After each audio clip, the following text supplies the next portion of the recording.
Hello YouTube, hope everybody's doing well. Hey, today I am working on a '07 Cadillac EXT. My issue with this vehicle was my gauges would jump erratically, the transmission would go into limp home mode, wouldn't shift out of gear. As soon as I turned it off, it wouldn't start again.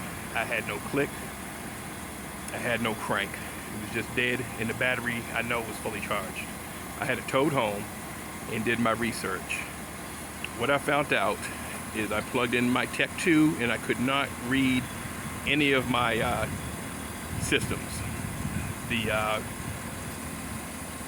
transmission controller, the BMS, the ECU, none of that stuff would read.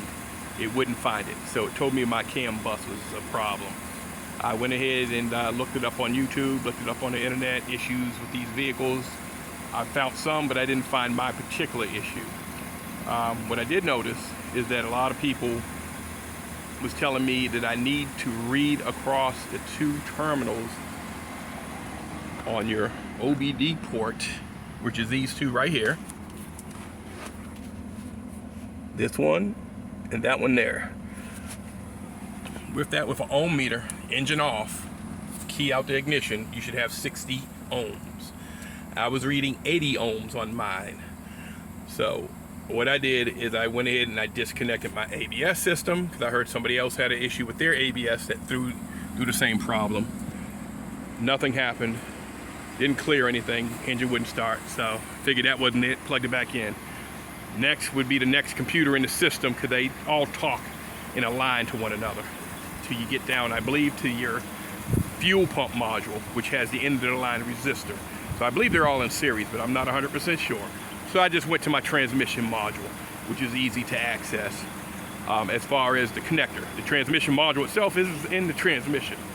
When I disconnected the connector to see if any of the pins might have pulled out or anything like that, I noticed that I had fluid in it. I flushed it out with brake cleaner, and reconnected it, went back, the vehicle started. So I'm assuming that shorted everything out because I had 60 ohms after that. So that's something to look into. Also, this relay right here, which is your crank relay, can be a problem for some people. So I would check that first. If that crank relay is fine, then I would go ahead and check your transmission first and secondly and see if you got fluid coming out of that connector. If you do, just clean it up. Take some brake cleaner, flush it out, wipe it down, insert it, see if it cranks. If it does crank, that's your issue, and you're gonna have to change that connector. But I'll show you where that is for those that don't know, but I would hope you would if you're gonna be tackling this problem.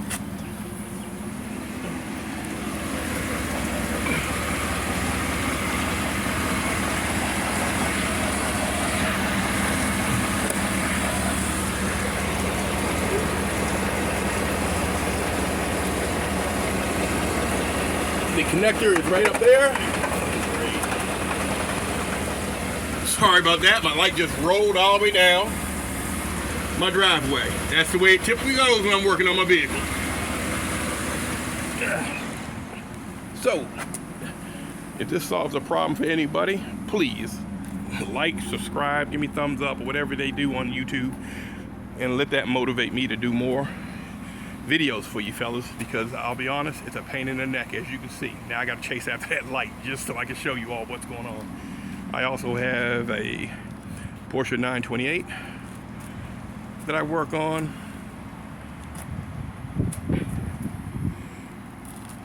I've pretty much done everything to that vehicle: transmission, electrical, engine. I wrench on it all myself. Also, I do have a Cadillac XLR that I'll be working on right here. I got to drop the tanks on that. It's like a C5 Corvette, so you got to drop the tanks to do tank work. So I'll be doing that. And I also have a C3 Corvette, which I'll be doing interior work on that eventually, and some suspension work when I finally get around to that.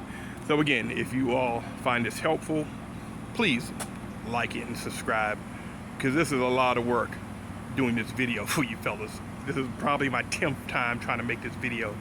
So if it works for you, I appreciate it, and you all have a great day. Thank you.